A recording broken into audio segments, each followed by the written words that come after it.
Welcome to A Woman's Work, where we'll be exploring ways to go from surviving to thriving while balancing all the demands of womanhood in today's society.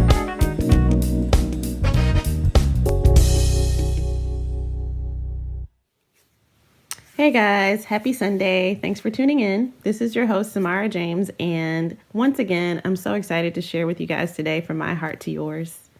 If you guys hear a little congestion in my voice, I went to an outdoor wedding yesterday and forgot to take my allergy medication, so I apologize in advance for, any sounds that you may hear because of my congestion.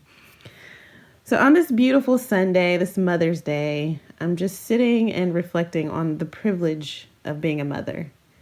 And I can say, and I know other mothers can relate, that we don't always feel like it's a privilege. A lot of times we feel like it's a huge chore because it seems like there's so much that we've got to take care of. But on Mother's Day, that's the one day we can sit back and reflect and see our role as a gift, as others shower us with love and appreciation. So in today's episode, I want to kind of focus on the privilege of being a mom and how when it comes to mindfulness, we actually have an advantage. I'm going to share with you 7 ways that I think that being a mom and having children can help us to practice mindfulness. So I kind of talked about mindfulness a bit in the initial episode.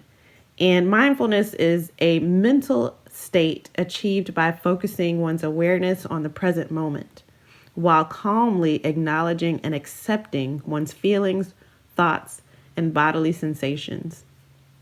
Mindfulness is used as a therapeutic technique. So basically, mindfulness is shutting off the mind, relaxing the mind, and in return, relaxing the body.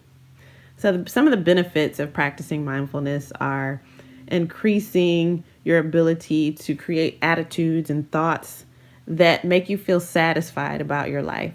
When you're able to shut off ruminating, when you're able to step out of your past, your regrets, and refrain from worrying about your future, you can focus on the present moment and really appreciate what's right around you. Being mindful also makes it easier to savor pleasures as they occur.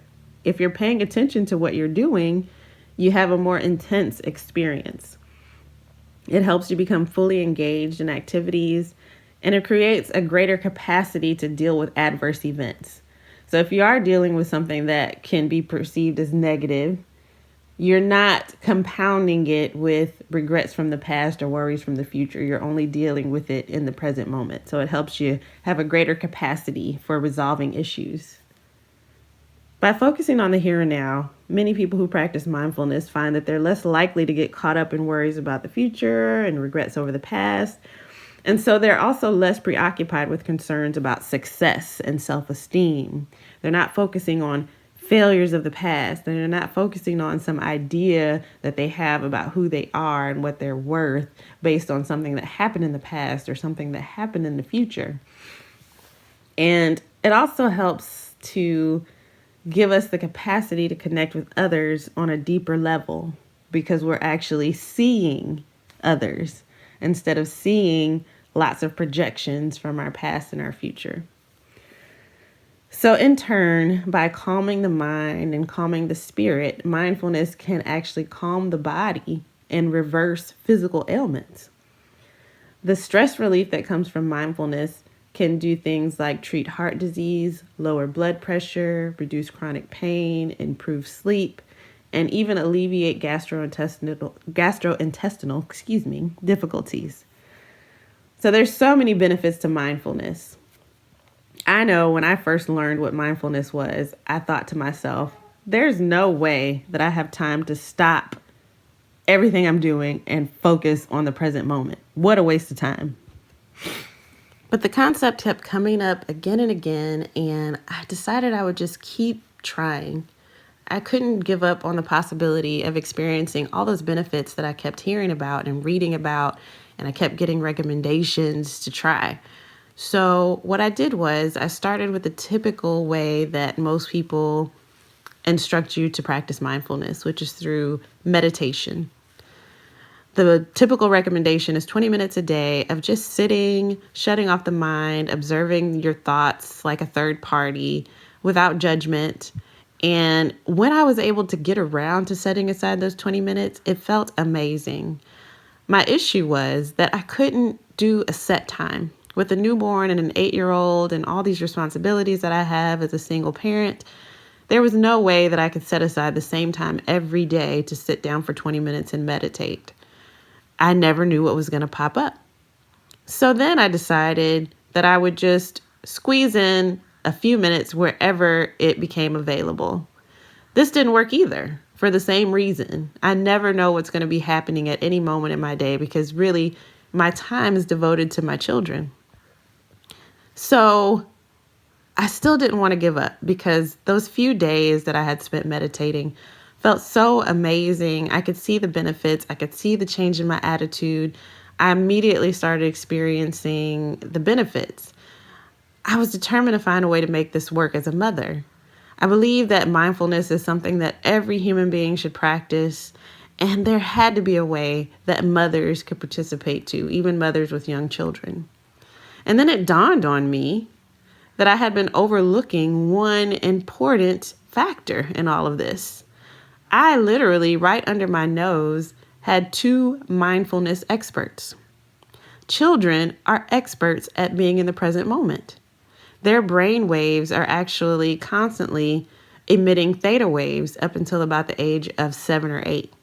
Theta waves are the waves that the brain emits when it's in a dream state.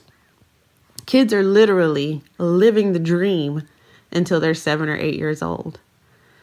And I could see it in the way that they have no worries, the way that they're able to recall things, the way that they just have all this space in their minds and they just have this constant state of happiness and bliss.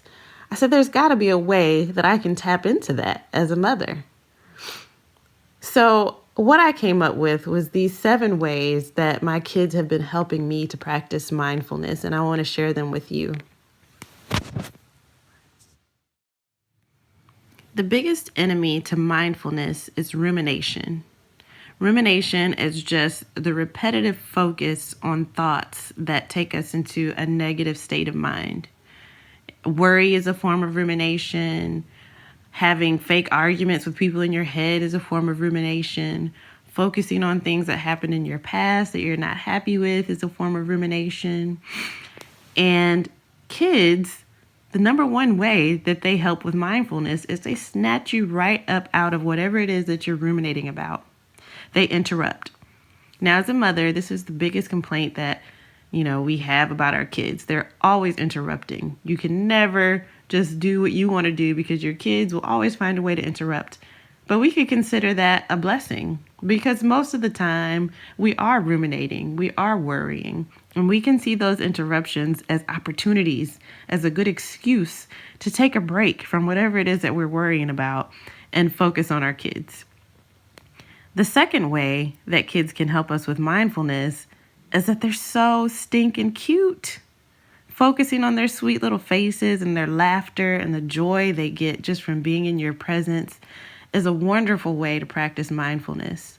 When we do that, our brain produces a chemical called oxytocin, which is a neurotransmitter that acts as a hormone. It basically sends your mind and your body the message that everything is going to be okay. And that's what we feel when we look into the eyes of children and puppies. But that's another way that kids help us practice mindfulness. When we stop and we focus on them and they're focusing on us and we're just enjoying each other's presence, that's an excellent way to practice mindfulness. The third way that kids can help us practice mindfulness is that they know how to play. Play is the ultimate form of mindfulness.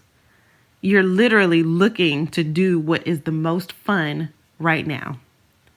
There's a person I listen to who has lots of tips about how to be your best self. And one thing he always says is the only thing that matters at the end of the day is who had the most fun. If you're not enjoying life, then you're not doing something right. Your focus is off. And so kids love to play. They're experts at play. And we forget as we become adults. And they can help remind us of how to play. They can help remind us that we don't need a lot of gadgets to play. They can help remind us that it doesn't have to be complicated. They're just excellent at what they do. And like my daughter says, play is their job. and play is vital. The fourth way that kids can help us to practice mindfulness is that they can be the example of what it looks like not to have worries. Kids don't have worries because we're taking care of everything for them, obviously.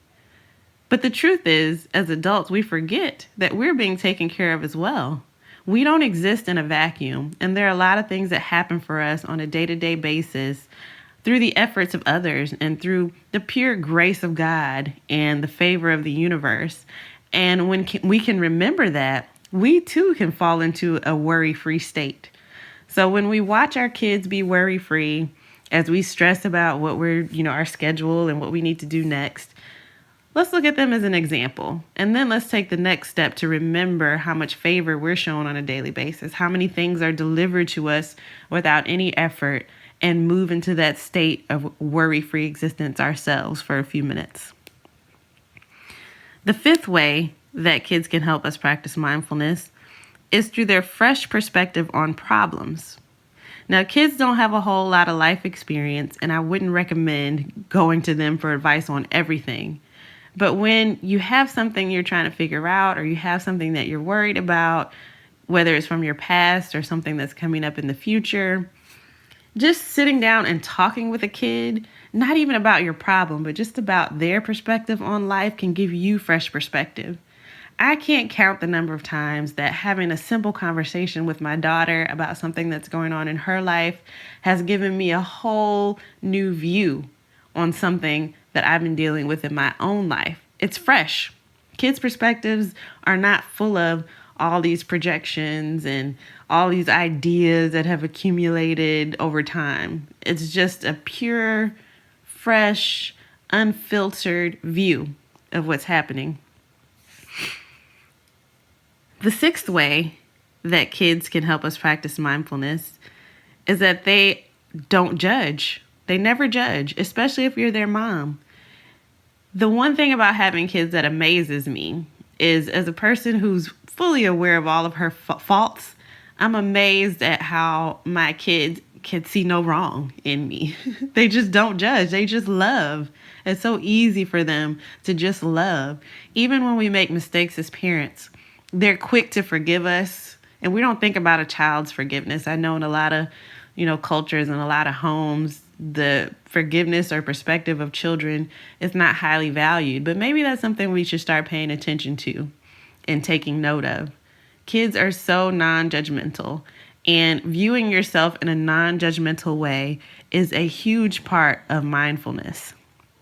So just bask in your relationship with your children when you're feeling judgmental about yourself, and that can help spur you into a state of mindfulness. The seventh way that children can help us practice mindfulness is that they're honest and they make you honest.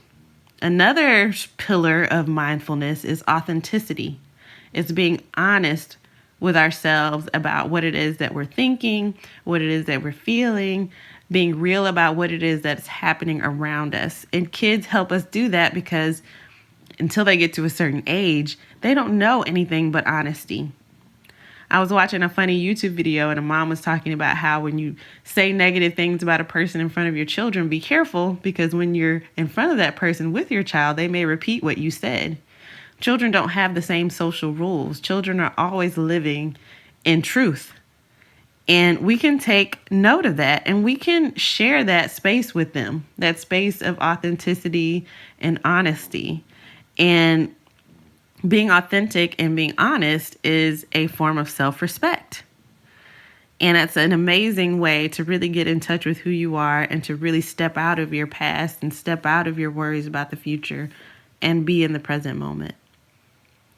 So while I was complaining about children being a hindrance to mindfulness, once I realized all these ways that they were helping me to practice mindfulness constantly, I realized that I was getting in at least a couple of hours of mindfulness every single day, as long as I was able to stop and pay attention to those things that my kids were doing for me. The interruptions to snatch me out of my ruminations, the production of oxytocin to help reassure me that everything was all right, the play looking for what was most fun in the moment, helping me to see what it's like to be without worries and to remember that I'm being taken care of, giving me fresh perspectives on my problems, being totally non-judgmental, and being totally authentic and honest. There are amazing, amazing examples of what it means to be mindful. And I'm so grateful that I have the opportunity as a mom to benefit from this advantage when it comes to mindfulness. If this was helpful to you guys, please subscribe to the podcast and review the show. Share it with your friends. I'd love to hear from you. In the next few weeks, I plan to create a website or a Facebook page or something to make it easier for everybody to reach out to me, to send in ideas for show topics, to get the show notes and all kinds of other fun stuff. And I'll keep you guys posted on that. But for now, you can reach me at samara.james@gmail.com. That's SIMARA.JAMES@gmail.com. Thank you guys so much for listening. I look forward to talking to you again next week.